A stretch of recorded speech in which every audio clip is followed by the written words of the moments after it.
The Unwanted by Kian Nguyen. Chapter 1. Nha Trang, May 12th, 1972, 7 p.m. I remember that night quite well. It is my first memory, and the happiest one from my childhood. The familiar smell of pig roasting on a spit wafted from the kitchen. My mother made cheery noises as she ran from one hallway to the next, giving orders to the help with a hint of pompous confidence. The moist summer air evaporated into a transparent mist all around me due to the kind of heat found only in Nha Trang and only in May. And what I remember most of all is the sense of festivity all around me as the last rays of sunlight disappeared into the ocean just a few hundred feet away from my window. It was my 5th birthday. My childhood home, in order to accommodate my mother's passion for living near beautiful beaches, was situated by the water, with the waves murmuring at the foot of the house. The mansion was comprised of 3 stories and over 24 rooms, including at least 8 bedrooms. All were furnished with expensive Western furniture, thrown together by my mother's own design. And both to give the house personality and to honor my grandfather's last name, Mother named it Nguyen Mansion. From the numerous stories I was told growing up, mostly by my grandparents, I came to understand that my mother built the house during her pregnancy with me, motivated by the idea of having her first baby in her own home. Mother painted the outside of the house the color of eggshells, and much to her consternation, I always thought the house was just a simple white color that had aged poorly with time. From the main entrance of the house to the front gate lay a large reddish marble pathway that encircled the garden, which housed a kidney-shaped pool. Our gardener, Mr. Tran, had been hired through an agency, and his job consisted mainly of planting and maintaining the many exotic species of flowers around the front part of the house. My mother, in an effort to shield the inside beauty from the outside world, constructed 2 enormous iron gates, as well as a high barbed wire fence covered with thick vines to obscure all within their boundaries. In the old days, I used to play with the toys in the garden, while the children playing on the other side of the gate watched me with fascination. According to my mother, those children were either too dirty or I was too clean for my association with them. In Vietnam, rich children like myself wore sandals to protect their feet from the dirt and the heat, while poor children, like the ones from the other side of the wall, ran around barefoot. That afternoon before the celebration, much of the activity was centered in the kitchen. I was flying through the crowded rooms with my arms out like an airplane and making buzzing sounds, bumping into people's legs to simulate a crash. My brother and I had made up this clever plan to get treats from the help. Unfortunately, everyone seemed too busy to notice me. In the middle of the main kitchen, a group of chefs stood around an enormous table, decorating a gigantic white cake with bunches of red roses, brown vines, and green leaves made from heavy whipped cream and food coloring. On the other side of the room, barely visible in the dark smoke, live fowls awaited their turn to be slaughtered. Their frightened cackles rose over the impatient sizzling of the pork. A few steps away, a group of my mother's maids hovered over the busy stove, preparing the main courses. One of the women turned on the ceiling fan as her best friend strained cooked noodles over the drain. The fog from the boiling water swept up from the pot, adding to the heat in the room. Looking for a new victim for my airplane game, I spotted a young caterer's apprentice. He was about 10 years old and of diminutive size, with dark circles under his eyes. Running through the kitchen with a big bowl of whipped cream, he crashed into me.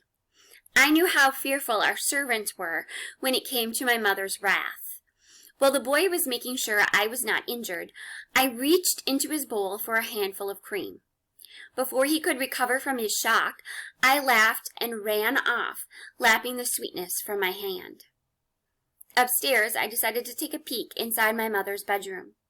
She sat regally at her makeup desk, fully dressed in a pale evening gown that glistened under the orange light like a mermaid's scales.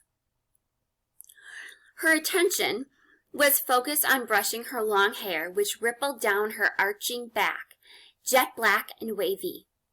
My mother was not a typically thin Asian woman. She had heavy breasts and round hips, joined by a thin waist. Her eyes, big and rimmed with dark mascara, concentrated on the image before her.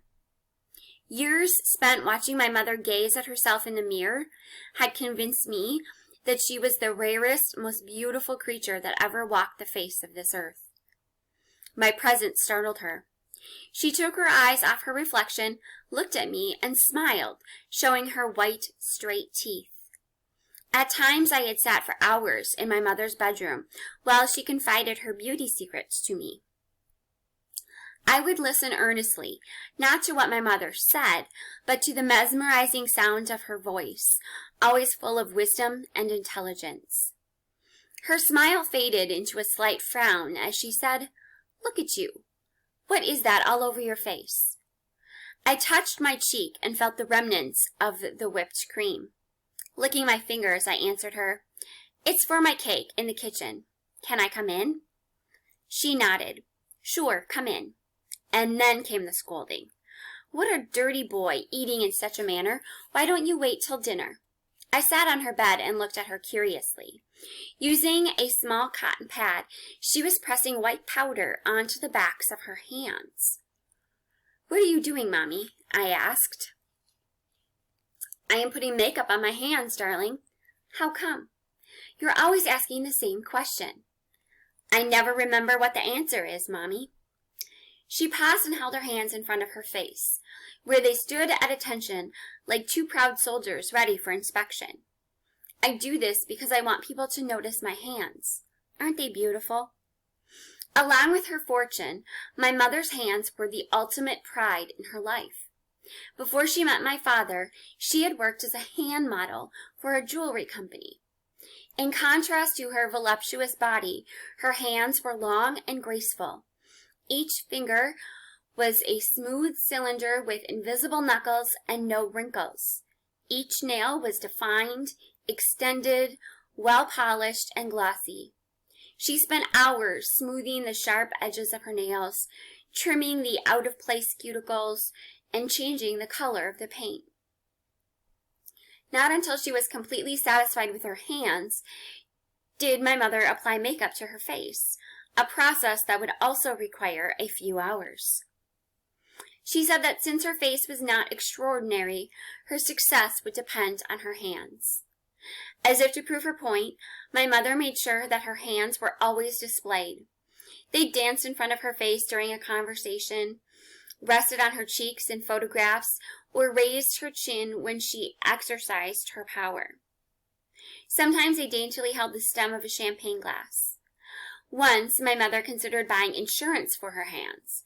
However, this idea did not meet with approval from my grandfather. I am sure my mother wished that she had gotten insurance the day I accidentally bumped into her while running down the hallway.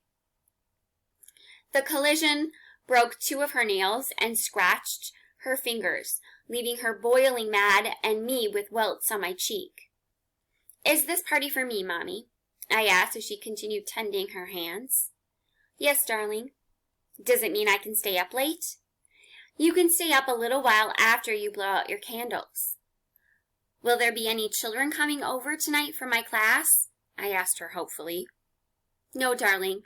No other children, just you and your brother. So you can be the star tonight. After all, it is an adult party. You don't want any children here to spoil it, do you?" "Right, Mommy. I agreed half-heartedly. I walked to the bedroom window and looked outside. I could see the porters carrying cases of Champagne Guy Larmandier into the house. The garden was lit up by multicolored lights, with every shrub transformed into some sort of animal. Next to the pool, behind a couple of rose bushes, a group of musicians tested their electrical instruments. The noise resolved itself into a lively, cheery tune that carried through the thick air. The cooks, maids, and waiters ran back and forth like ants in an ant farm, all lost in their own assignments. The neighborhood children, clustered next to a few adults, gathered around the front gates, staring curiously inside. Should anyone venture too close to the gates, security men would push them away. Over the sounds of celebration, deep in the darkness, the ocean moaned its constant, breathy rhythm. "When do I get to blow out the candles?" I asked, turning to look at my mother. "Right after dinner." "When do we have dinner?" "When all the guests arrive," she said. "When will that be?" "Around 9:30. My mother regarded her nails. A pang of dissatisfaction washed over her face as she reached for her bright orange nail polish. "Can I stay awake after the cake, Mommy?" "No, darling. After the cake, there will be dancing. You're too young to stay up that late. Maybe next year. Now be a good boy and go play with your brother." "But he is sleeping in Grandma's room." "Then go wake him up. Tell Grandma or Luan to dress both of you." She pushed me out of her room and carefully closed the door without touching her nails. By the time Jimmy and I changed into the party clothes that my mother had ordered from the Sears catalog, a luxury that few could afford in Vietnam, the guests had finally arrived. From my grandparents' bedroom, we could hear every noise the people outside made. Gazing at each other nervously, we pressed our ears against the thin wall, listening to the footsteps that ran frantically up and down the hallway. The rich smell of cooked spices mixed with the heavy odor of perfume. Finally, my mother burst into the room with enough exuberance to burn out a light bulb. Her off-white evening gown embraced her, gushing down her body like a stream of silver water.